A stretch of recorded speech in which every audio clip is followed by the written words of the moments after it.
শ্রুতিনাটক Bangla YouTube চ্যানেলে আপনাদের স্বাগত।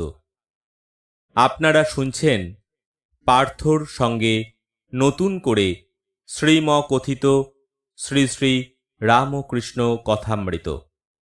সবকটি পর্ব শুনতে চ্যানেলটি অবশ্যই সাবস্ক্রাইব করুন এবং সমস্ত নোটিফিকেশন পেতে বেল আইকনটি ক্লিক করুন।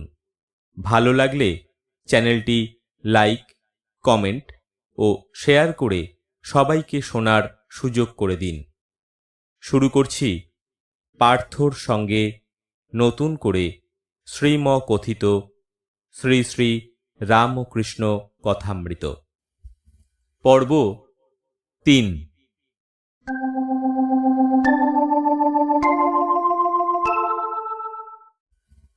সকাল ৮টা। ঠাকুর কামাতে যাচ্ছেন। এখনো একটু শীত আছে, তাই তাঁর গায়ে মোলেস্কিনের র্যাপার, যার ধারগুলো শালু দিয়ে মোড়া।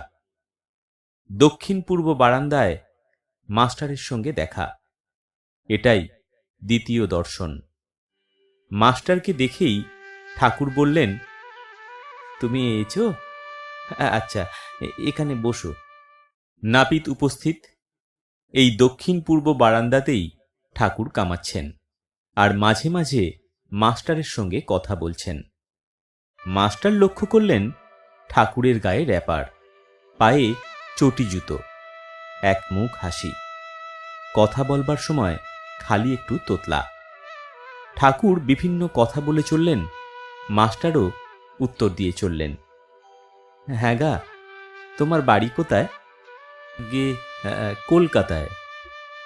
এখানে কোথায় এসেছো? আগে এখানে বরানগরে বড় দিদির বাড়ি এসেছি, ওই ঈশান কবিরাজের বাড়ি।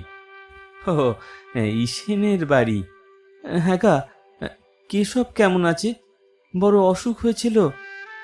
আগে আমিও শুনেছিলাম, এখন বোধহয় ভালোই আছেন।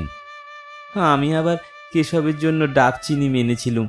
ওই শেষ রাতে ঘুম ভেঙে যেত আর মার কাছে কাঁদতুম, জানো।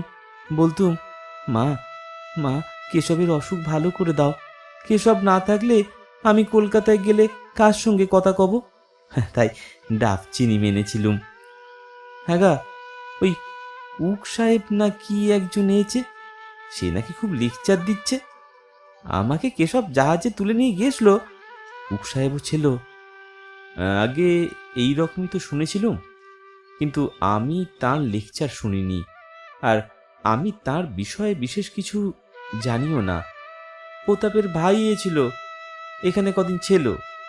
কাজকর্ম নেই বলে আমি এখানে থাকবো। শুনলুম বউ ছেলে সব নাকি শ্বশুর বাড়িতে রেখে এসেছে। অনেকগুলো ছেলে পিলে গো।